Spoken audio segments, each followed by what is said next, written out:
Assalamu alaikum. Hope so you all are fine. Today we are going to solve the exercise of chapter number 2 microorganisms. So let's start the lecture. First पे MCQs है. First MCQs है mushroom belongs to which group? Mushroom कौन से group से belong करता है? A virus, B fungi, C bacteria, D protozoa.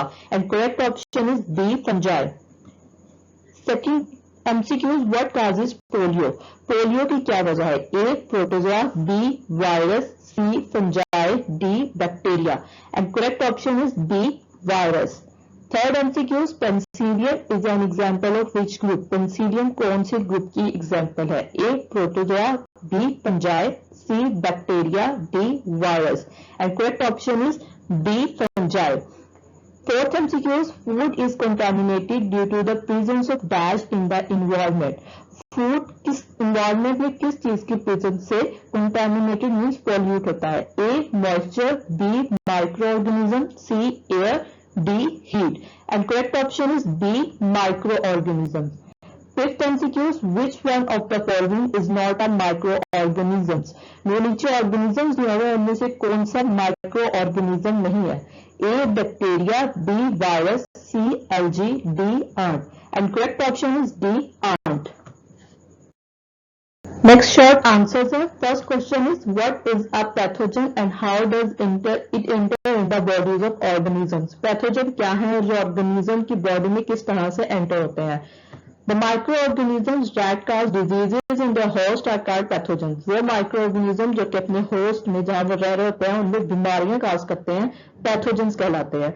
It enters into the bodies of organisms through water, air, food, animals and direct contact. अब ये organism की body में inter होने के इनके 5 डिफरेंट वेज हैं जिनमें हवा, पानी, खुराक, जानवर या फिर अफेक्टेड पर्सन के साथ डायरेक्ट कांटेक्ट है. Next question is why some bacteria and fungi are called decomposers? कुछ बैक्टीरिया और फंजाई डीकंपोजर्स क्यों कहलाते हैं? Because some bacteria and fungi break down the complex matter of dead bodies into simple components during decomposition. क्योंकि कुछ bacteria fungi ऐसे हैं जो कि डिकम्पोजिशन के दौरान डेड बॉडीज के कम्प्लेक्स मैटर को सिंपल कंपोनेंट सिंपल पार्ट्स में डिवाइड करते हैं.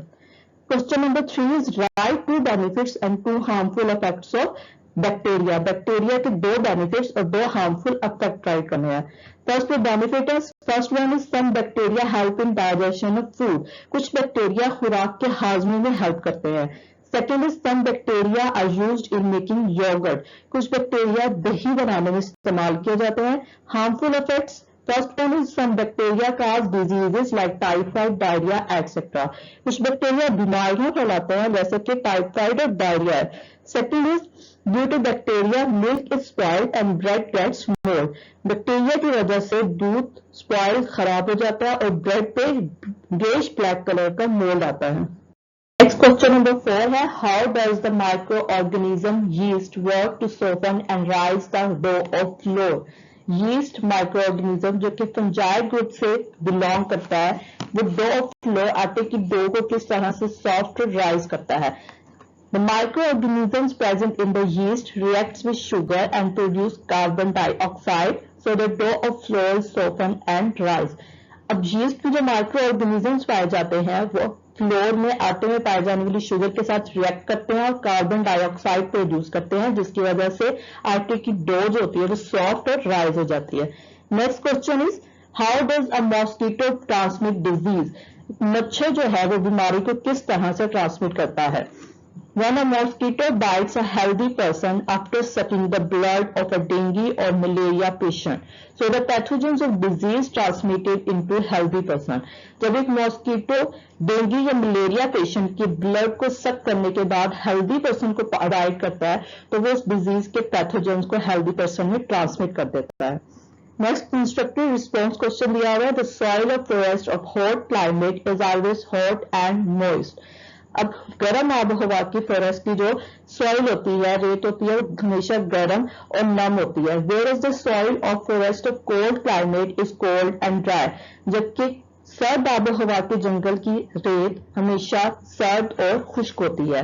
Out of these two areas where the decomposition of fallen leaves will happen more quickly, explain। अब इन दो एरियाज में fallen leaves की decomposition जो है वो more quickly ज्यादा जल्दी कहां पर होगी, एक्सप्लेन करो उसको। The decomposition of fallen leaves will happen more quickly in the soil of forest of hot climate due to hot and moist area that is more suitable for decomposition। अब fallen leaves की decomposition जो है वो hot climate के forest में ज्यादा जल्दी होगी, किसकी वजह से, hot और moist area की वजह से, जो कि decomposition के लिए most suitable होता है।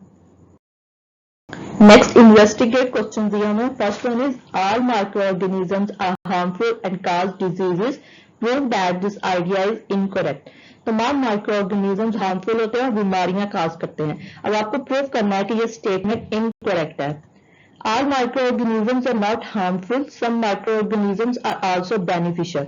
और तमाम microorganisms harmful नहीं होते, कुछ microorganisms beneficial भी होते हैं। मिसाल के तौर पर some bacteria and fungi are used in medicines। कुछ बैक्टीरिया और फंजाई जो होते हैं वो मेडिसिन में अद्वियात बनाने में इस्तेमाल किए जाते हैं। Some bacteria and fungi are used in making food items। कुछ बैक्टीरिया और फंजाई जो कि माइक्रो ऑर्गेनिजम्स होते हैं फूड आइटम्स बनाने में इस्तेमाल किए जाते हैं। Some bacteria are used in cleaning environment और कुछ बैक्टीरिया इन्वायरमेंट की माहौल की सफाई में भी इस्तेमाल किए जाते हैं। Second one is many people use antibacterial soap to kill the bacteria present on their hands। बहुत से लोग जो होते हैं अपने हाथों पाए जाने वाले बैक्टीरिया को किल करने के लिए एंटीबैक्टीरियल सोप यूज करते हैं। But due to excessive use of soap the change of getting infection increases instead of decreasing. Why does it happen. लेकिन अब इस एंटीबैक्टीरियल सोप के एक्सेसिव यूज की वजह से इंफेक्शन जो होता है वो कम होने की बजाय इंक्रीज होता है, ऐसा क्यों होता है। Many people use antibacterial soap to kill bacteria present on their hands। अब बहुत से लोग antibacterial soap यूज करते हैं, but excessive use of soap will reduce the healthy bacteria and remove natural oil to skin। लेकिन इस soap का excessive use जो होता है वो healthy bacteria को कम कर देता है और हमारे स्किन का नेचुरल ऑयल भी खत्म कर देता है। Due to which skin will be more drier and cause allergic infection, जिसकी वजह से स्किन जो होती है वो ड्राई हो जाती है, खुश्क हो जाती है और एलर्जिक इन्फेक्शन काज करती है। Exercise is completed here. Take care. अल्लाह हाफिज।